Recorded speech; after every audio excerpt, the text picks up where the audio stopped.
Bonjour à vous! Aujourd'hui, petite vidéo qui vous explique notre nouvelle fonction qui est le calendrier dans Plexview.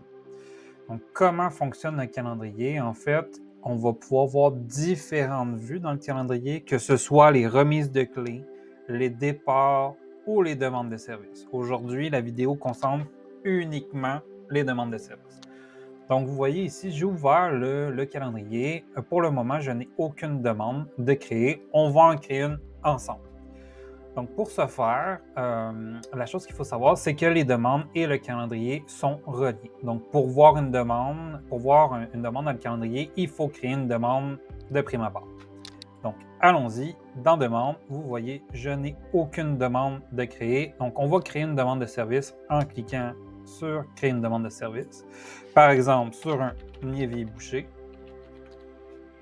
Propriété, je vais choisir le 456 rue de l'Ontario. Je vais choisir l'unité 2, par exemple. Vous voyez, j'ai l'option de notifier le locataire oui ou non. Catégorie qui est la plomberie. Le gestionnaire, je vais choisir, je me suis créé un gestionnaire qui est moi. Requis pour, un évier bouché, on peut se dire que ça peut être quand même urgent, donc maximum jeudi, il faut que ce soit réparé. Une récurrence, il n'y a pas vraiment de récurrence, donc ça arrive simplement une fois. Une fois c'est débouché, on n'a pas besoin d'y retourner. Donc, une description, on pourrait marquer, indiquer par exemple que c'est l'évier de la salle de bain. Je n'ai pas de photo. Numéro de référence, si vous avez un numéro de suivi, par exemple, je vais marquer 1215, qui serait un numéro que, par exemple, quand vous allez acheter l'évier ou autre, que vous voulez donner comme référence pour faciliter le suivi au niveau de la facturation, notamment. Prévu pour, donc, on va indiquer que la réparation doit se faire demain. Une estimation d'heure, peut-être 30 minutes, donc 0.5, je crée. Ça m'ouvre le module. Donc ici, vous voyez travaux prévus pour, donc c'est une nouvelle fonctionnalité. Ça ne prendra pas la journée entière. On va indiquer par exemple que les réparations vont se faire de 9h à 9h30. Je vais enregistrer. Maintenant, vous voyez que mon billet est ouvert, donc il y a le statut d'ouvert. On va aller dans le calendrier et vous voyez maintenant, j'ai une demande qui s'est affichée ici, qui est pour le 8, entre 9h et 9h30. Maintenant, autre fonctionnalité, on peut associer le billet à un calendrier. Par exemple, je veux l'associer à une personne spécifique. Vous voyez, j'en ai déjà créé 2, mais je vais en créer une nouvelle. Je vais ajouter, j'ai cliqué sur le petit bouton ici, ajouter.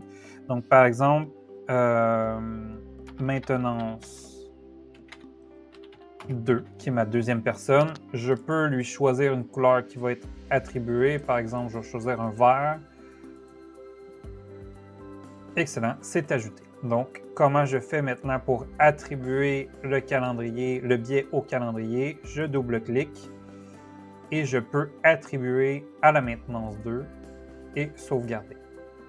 Vous voyez ici que c'est attribué directement au calendrier de la maintenance 2. Donc, c'est facile d'ajouter plusieurs demandes de service et de vérifier tous les travaux qu'on a à faire dans une journée, à savoir si la personne a des moments libres ou si elle est trop surchargée dans une journée. Donc, autre fonctionnalité, si je double-clique, je suis capable de voir les détails de la demande, donc du billet qui a été ouvert.